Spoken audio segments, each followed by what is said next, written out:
सुबह की पहली किरण के साथ जब सूरज की सुनहरी रोशनी धीरे धीरे अंधकार को भगाती है, तो हमारे घरों में एक छोटा सा दीपक जलता है। ये सिर्फ एक रोशनी नहीं है, बल्कि हजारों सालों से चली आ रही एक पवित्र परंपरा है। आज मैं आपको ले चलूंगा उस अद्भुत प्रार्थना की यात्रा पर जो इस दीपक के साथ जुड़ी है। शुभम करोति कल्याणम। कल्पना कीजिए, आप अपने घर के मंदिर में खड़े हैं। हाथ में एक छोटा सा दिया है जिसमें सरसों का तेल भरा है और सूती बत्ती तैयार है। जैसे ही आप माचिस की तीली से उस बत्ती को जलाते हैं, एक छोटी सी लौ नाचने लगती है। उसी क्षण आपके होठों से निकलती है ये प्राचीन प्रार्थना, शुभम करोति कल्याणम, आरोग्यम धन संपदा, शत्रु बुद्धि विनाशाय, दीप ज्योतिर नमोस्तुते। ये प्रार्थना सिर्फ शब्द नहीं है, बल्कि एक गहरी आस्था का प्रतीक है। जब हम कहते हैं शुभम करोति कल्याणम, तो हम उस दीपक से प्रार्थना कर रहे हैं कि वो हमारे जीवन में शुभता और कल्याण लाए। आरोग्यम धन संपदा के माध्यम से हम स्वास्थ्य और धन संपदा की कामना करते हैं।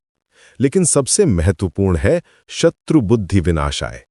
ये सिर्फ बाहरी शत्रुओं की बात नहीं है, बल्कि हमारे मन के अंदर छुपे हुए नकारात्मक विचारों, ईर्ष्या, क्रोध और अज्ञानता की बात है। इस प्रार्थना की सुंदरता ये है कि ये दीपक को सिर्फ एक वस्तु नहीं मानती, बल्कि उसे दिव्य ज्योति का रूप देती है। जब हम कहते हैं दीप ज्योतिर नमोस्तुते, तो हम उस प्रकाश को प्रणाम कर रहे हैं जो अंधकार को भगाता है। ये अंधकार केवल भौतिक नहीं है, बल्कि आध्यात्मिक भी है। अज्ञानता का अंधकार जो हमें सच्चाई से दूर रखता है। आधुनिक विज्ञान भी इस परंपरा की पुष्टि करता है।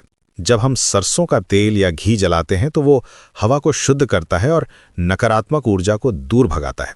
दीपक की लौ से निकलने वाली गर्मी और प्रकाश हमारे मन पर सकारात्मक प्रभाव डालते हैं। ये वैज्ञानिक तथ्य है कि प्रकाश हमारे मूड को बेहतर बनाता है और तनाव कम करता है।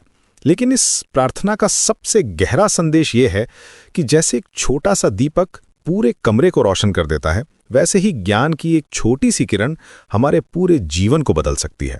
जब हम रोज सुबह और शाम इस प्रार्थना के साथ दीपक जलाते हैं, तो हम अपने मन को तैयार कर रहे हैं सकारात्मकता के लिए, शांति के लिए और आध्यात्मिक उन्नति के लिए। ये परंपरा हमें सिखाती है कि जीवन में चाहे कितना भी अंधकार हो, एक छोटी सी रोशनी उसे दूर भगा सकती है। जब हम शुभम करोति कल्याणम का जाप करते हैं, तो हम सिर्फ भौतिक सुख समृद्धि की कामना नहीं कर रहे, बल्कि एक संपूर्ण जीवन की, जहां शरीर स्वस्थ हो, मन शांत हो और आत्मा प्रकाशित हो। इस प्राचीन प्रार्थना में छुपा है जीवन का सबसे बड़ा सत्य कि प्रकाश हमेशा अंधकार पर विजयी होता है, ज्ञान हमेशा अज्ञानता को हराता है और प्रेम हमेशा घृणा से मजबूत होता है। जब आप कल सुबह दीपक जलाएं, तो याद रखिए कि आप सिर्फ एक रीति रिवाज नहीं कर रहे, बल्कि अपने जीवन में दिव्यता को आमंत्रित कर रहे हैं।